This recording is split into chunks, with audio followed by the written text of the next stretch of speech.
president ever spend hours at Jeffrey Epstein's house with a victim? These emails prove absolutely nothing other than the fact that President Trump did nothing wrong. And what President Trump has always said is that he was from Palm Beach, and so was Jeffrey Epstein. Jeffrey Epstein was a member at Mar-a-Lago until President Trump kicked him out because Jeffrey Epstein was a pedophile and he was a creep. And this email you refer to with the name of a victim that was unredacted now and has since been reported on in this room, so I will go ahead and say it, Virginia Giuffre. And it was CBS's own reporting, Ouija, that recently wrote that Miss Giuffre maintained, and God rest her soul, that she maintained that there was nothing inappropriate she ever witnessed, that President Trump was always extremely professional and friendly to her. And so I think it's a question worth asking the Democrat Party, and you should all go ask them after this briefing, of why they chose to redact that name of a victim who has already publicly made statements about her relationship with Jeffrey Epstein and is unfortunately no longer with us. Thank you very much, everybody. Mr. President, are you prepared to negotiate with Democrats now? Mr. President, on Jeffrey Epstein. Thank you very much. Thank you guys for knowing. Mr. President, can you respond to these Epstein emails that were released today? Well done, Mr. President. Great job.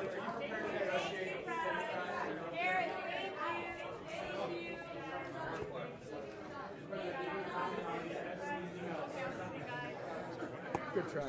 After 2 days of Trump largely not responding to the newly released Epstein emails, ignoring questions about it from reporters, nothing from the president on camera, he has now responded with 2 Truth Social posts this morning. And we're seeing a couple of strategies play out. The first post is an attempt at persuading Republicans to not vote to release the Epstein file. Trump writes, "Some weak Republicans have fallen into their clutches because they are soft and foolish. Epstein was a Democrat and he is the Democrats' problem, not the Republicans' problem." Now, one White House official tells me they don't think this is the best strategy for Trump to do this, that it's a losing battle politically for Trump to be seen trying to get people to vote no on releasing the Epstein files. Now, the second Truth Social post from Trump this morning is a somewhat classic Trump maneuver, flipping the script and passing the buck. Trump writing, "I will be asking AG Pam Bondi and the DOJ, together with our great patriots at the FBI, to investigate Jeffrey Epstein's relationship and involvement with Bill Clinton, Larry Summers, Reid Hoffman, JP Morgan, Chase, and many other people and institutions." Now, some of these individuals that Trump named do appear in the Epstein files we've seen, but they're not directly accused of wrongdoing. And the details of this investigation that would likely be headed up by Attorney General Pam Bondi and FBI Director Kash Patel at the moment remain elusive and unknown. And despite internally some White House aides believing the best thing Trump can do right now is stay out of focus when it comes to the House vote to release the Epstein files, Trump's not one to really walk away from the spotlight. Heading into next week's vote, we're watching for just how involved Trump wants to be in keeping the lid on remaining Epstein files. This is a real photograph of Trump and Bill Clinton, and it kind of makes the recent Epstein email disclosures make a little more sense. So this is one of the emails released by the House Oversight Committee recently, detailing an email chain between Jeffrey Epstein and his brother Mark. As you can see at the bottom, Mark and his brother Jeffrey are talking about Donald Trump at the beginning of this email chain. At one point, Epstein states that he's with Bannon. I'm assuming that's Steve Bannon. And then Mark Epstein, Jeffrey's brother, emails him and says, "Ask him if Putin still has the photos of Trump blowing Bubba." If you don't know, Bubba is a very common nickname for former US President Bill Clinton, who Trump claims publicly that he hates, but who he has had a very close personal friendship with in the past. And I don't know about you, but I don't typically just grab my friends on the crotch. This is definitely a strange photo. If you even check out the top of that email chain, there's another weird message. And Mark Epstein, Jeffrey's brother, emails him saying, "You and your boy Donnie can make a remake of the movie Get Hard." Now, could this possibly be true? Could there potentially be photos of Donald Trump blowing Bubba, aka Bill Clinton? Obviously, I do not have the answers, but this is an official piece of information released by the US government, and this rabbit hole goes extremely deep. I talk about this stuff all the time on my channel, The Conspiracy Files, which you can listen to as a podcast. I've done hour-and-a-half-long deep dives on Trump and Epstein and Clinton and Epstein recently, so if you want to learn more about this deep, dark rabbit hole, please, I encourage you to go check those out. Jeffrey Epstein followed Trump's travel plans all throughout his first presidency. Let's take a look at what this information says. So according to the newly released emails, there are a ton of mentions of Trump, obviously.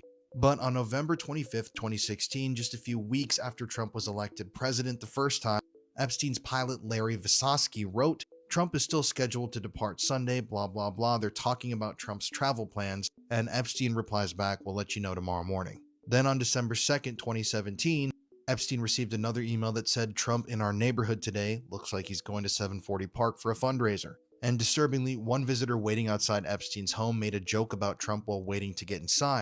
This visitor wrote in the email, quote, I'm at the door, but I will wait for my time. I don't want to come early to find Trump in your house, they wrote, adding 2 smiling emojis. Their name was redacted. And this is interesting. These emails were long after Trump said that he was no longer seeing Epstein at all. And yet it was still a joke in Epstein's inner circle that Trump might be in Epstein's house at any moment. He was over there so much that this is literally a joke. And throughout all these emails, Epstein's pilot can be seen in the emails updating Epstein about Trump's travel plans, saying in one email, the Trump plane is to arrive in Orlando at 5 p.m. Friday, then going to Palm Beach at 10 p.m. He writes again, he'll keep you posted if times change. And interestingly, Vysotsky, Jeffrey Epstein's pilot, had more information on Trump on September 30th, 2017, when he wrote to Epstein, I hear President Trump arrives in St. Thomas on Tuesday, FYI. As we all know, St. Thomas is in the area where Jeffrey Epstein had his pedophile island, so I found that one to be interesting. In another interesting email, Epstein wrote, at the moment we will go to Little St. James, or Pedophile Island, on Sunday the 26th early, then to New York where I will stay the week. He's talking to his pilot here in this email, and then he adds in, Trump is in town that week. There's nothing in the email suggesting Epstein planned on meeting with Trump though, but it is curious. Why is he mentioning that Trump's in town if he has nothing to do with him and hasn't thought about the guy in years? Then there's another mention of Trump in the responding email to that one. Once again, you can pause and read these, but you can clearly see that Epstein and his pilot were talking about Trump all the time. And in 2019, before he was ultimately arrested and then found dead, the article states Epstein provided information to his staff, quote, President Trump is going to be at our neighbors on Thursday, so don't be surprised if Secret Service check in. The employee responded, thank you for the heads up, sir. This is just the tip of the iceberg, but I'm going to keep you guys informed when we find out more. Pam Bondi is going to cover up the Epstein files fully in the next few weeks, and here's why. So just today, Trump wrote on his social media network Truth Social, this is another Russia scam with all arrows pointing to the Democrats. Records show that these men and many others spent large portions of their life with Epstein and on his island. Stay tuned. Obviously, we all know that Trump was best friends with Epstein. This is a recorded fact. But now Trump is ordering Pam Bondi to actually investigate some of his political opponents for their ties to Epstein. Which is interesting because I remember just a few months ago when the Department of Justice said that they had thoroughly reviewed all Epstein files and there was nothing in those files worth investigating. And they released that public letter and memo stating that the investigation was closed, Epstein never trafficked a single person, and this slimy toad Kash Patel has echoed those same sentiments this year. He even stated at one point that he has reviewed all the Epstein files and there's not one shred of evidence that any woman was ever trafficked by Jeffrey Epstein, which we all know is a complete bullshit statement because the victims exist, the evidence exists, there is a mountain of evidence. It makes no sense. They really think that we're stupid. But I was reading about this and this really caught my eye. So like I said today, Trump actually stated that he wants Pam Bondi to investigate some of these people for their ties to Epstein. But check out this paragraph down here. It says, still, if an investigation into any one of the targets suggested by Mr. Trump were to ultimately start, it could allow the Justice Department to refuse to release any further files related to Mr. Epstein by claiming that the disclosures could harm continuing inquiries. Meaning that essentially if they start investigating Epstein, then that information is going to become privileged and sealed forever. So to people who are celebrating this move and acting like this is some triumphant establishment of justice in America today, do not do that. Stop doing that right now because this is about to be really, really bad. And we are never going to get the truth about this ever, not even a shred of truth when this guy is in the Oval Office because of things like this, because of this picture, this friendship, this documented relationship. But I'm going to keep you guys updated as stuff keeps on happening. Let's trying to get their own information, especially with the Epstein stuff that's going on. I mean, there's so much going on right now. You couldn't even, at this point, it wouldn't even surprise me if something, fell out of the sky. The new Epstein emails just cracked open something wild, and somehow Erica Kirk's name is right in the center of it. The same Erica who was crowned Miss Arizona 2012 under Trump's pageant brand and later became the polished trad wife of Turning Point USA's late founder, Charlie Kirk.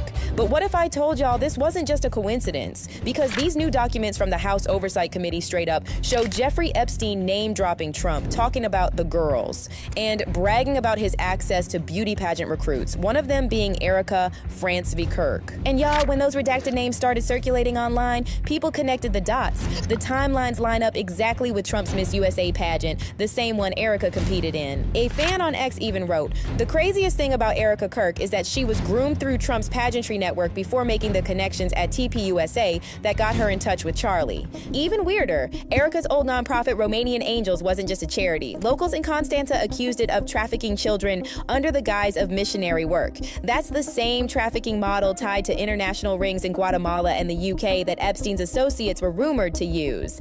And guess who her family's connected to? Her father worked with Raytheon's Israeli division. Her grandfather ran American Banknote Co., the firm tied to secure passports and IDs. That's not random. That's access. So when people on X started saying Epstein hired Erica Kirk to get close to Trump, they weren't pulling it out of nowhere. The infrastructure, the timing, the Trump connection, it's all overlapping. Now here's the part that got the internet talking. After these emails leaked, Trump's team dragged Congresswoman Lauren Boebert and his lawyers into the Situation Room for an emergency meeting. CNN confirmed it. Breaking news, CNN has learned there will be a meeting today inside the White House as aides try to manage a potential House vote on the release of the Epstein files. You don't use the Situation Room unless something's burning. Reporters even asked Trump if he'd ever flown on Epstein's plane, and he flat out sprinted past them, didn't say a word. That silence, that's louder than a confession. And while Trump's press secretary called it a Democrat hoax, the documents don't lie. Epstein himself wrote in an email to author Michael Wolff,